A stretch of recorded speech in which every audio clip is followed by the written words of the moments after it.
vim aqui para cantar, vim aqui para fazer uma palavra. Ó irmão, sejam piedosos, amorosos, amem uns aos outros, pois assim Deus deseja. Se eu chegar aqui e começar a falar, se não tiver unção nesse lugar, se não tiver o selo do Espírito nesse lugar, se não tiver o Shekinah de Deus nesse lugar, é em vão. Melhor você ficar na sua casa. Sabe por quê, queridos?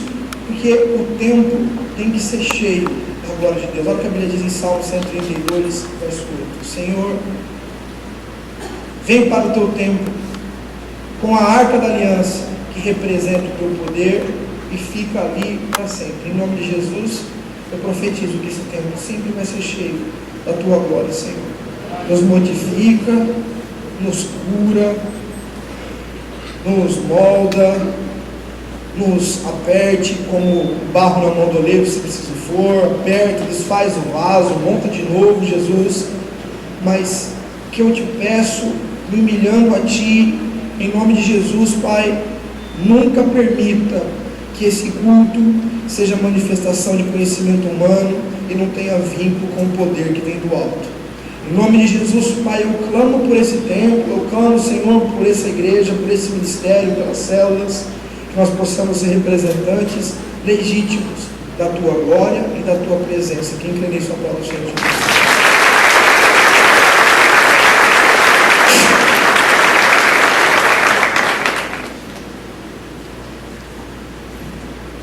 Vamos abrir nossas Bíblias em 2 Samuel 6, de 1 a 9.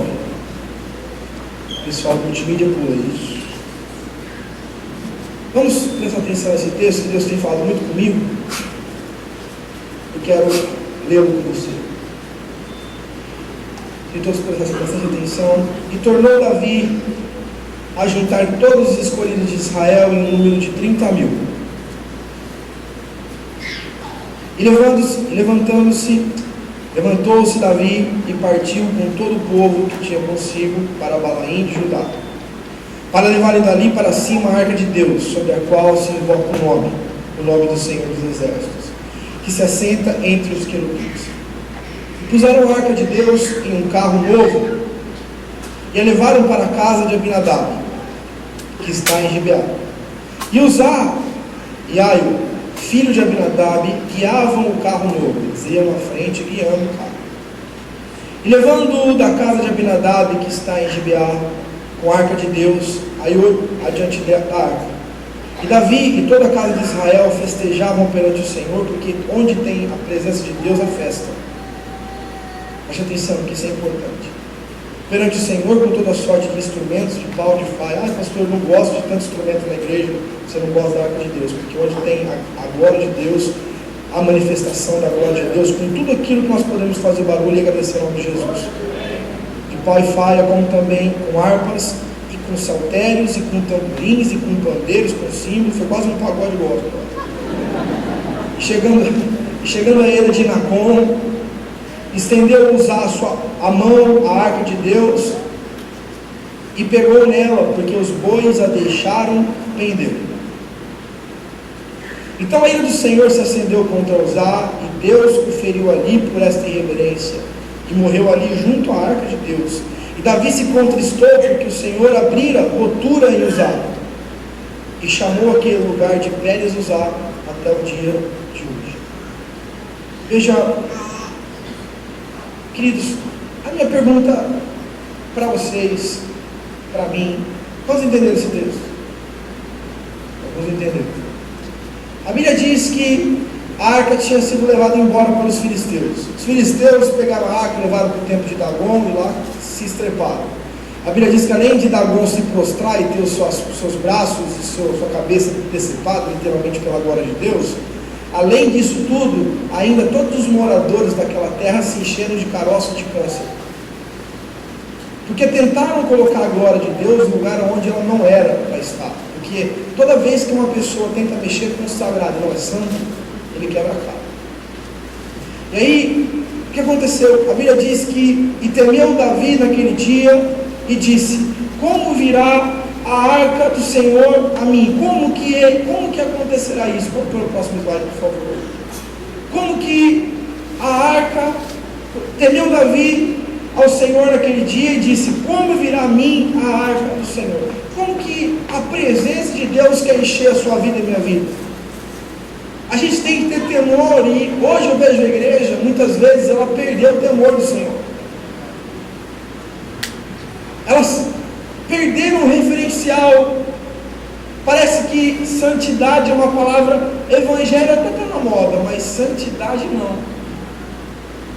É todo mundo dando balão um no outro.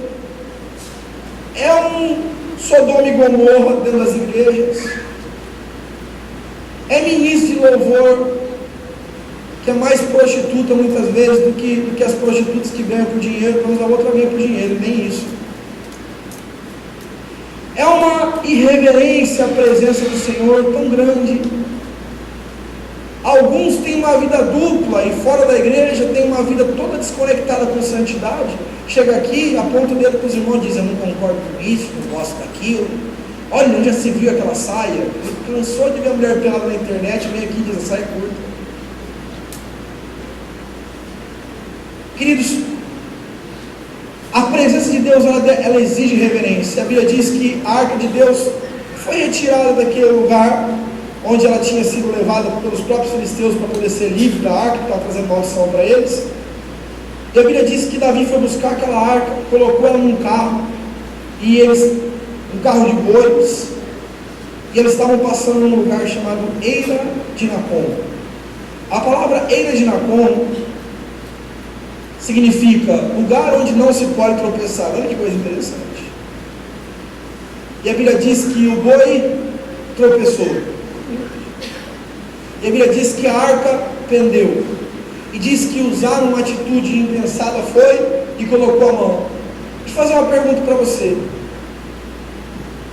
Se você está vendo que está pegando fogo, ou que está saindo faísca lá da sua... Como é que chama aquele interruptor? A tomada, né? A tomada, não sei qual é o nome, é a tomada mesmo. Quando você vai saindo faísca lá, está tendo um curto, mas você assim: não pode ter um curto, você enfia a mãozão lá, pá! Ou de repente o fogo da churrasqueira começou a crescer, aí você fala assim: não, para com isso.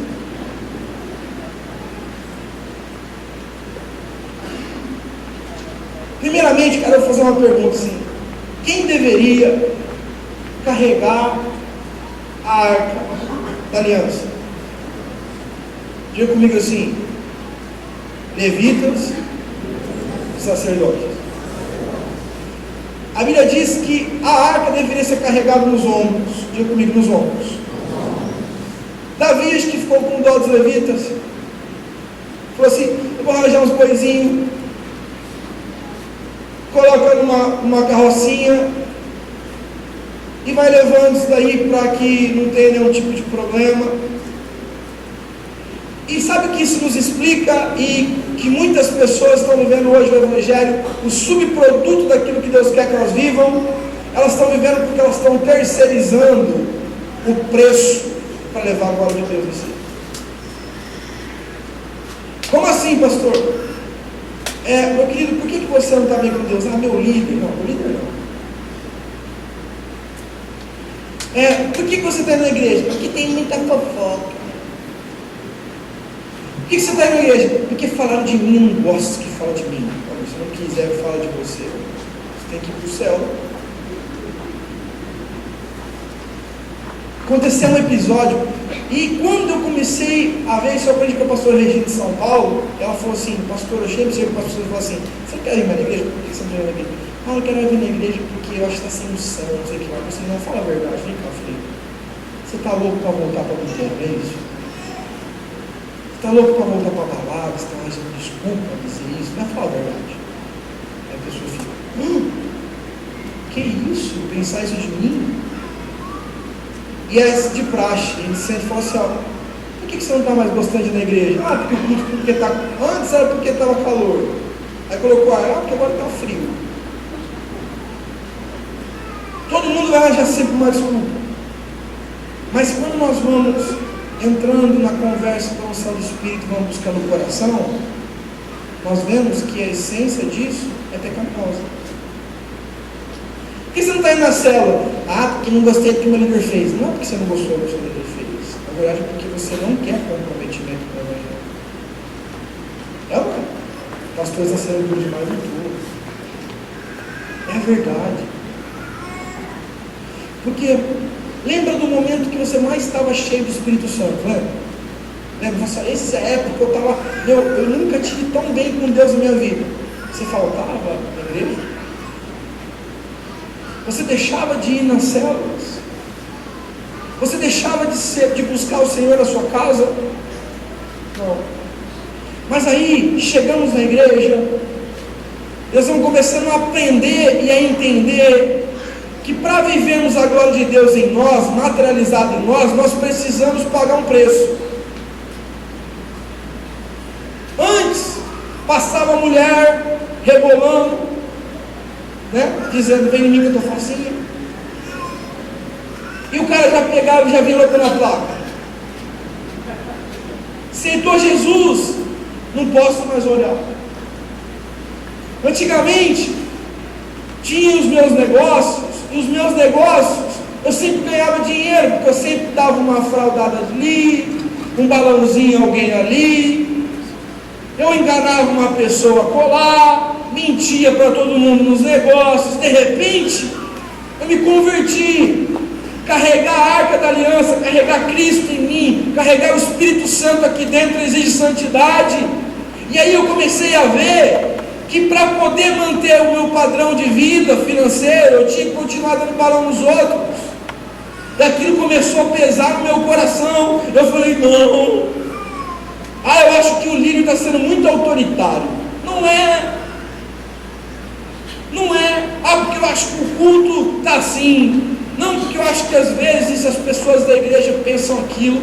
Na verdade, quando nós somos sinceros diante de Deus, porque eu já passei por crises assim, vocês não são piores nem melhores, se alguém aqui está sentindo assim, é que na verdade, no fundo do nosso coração, é que nós estamos achando pesado demais viver o Evangelho, achando pesado demais viver em santidade.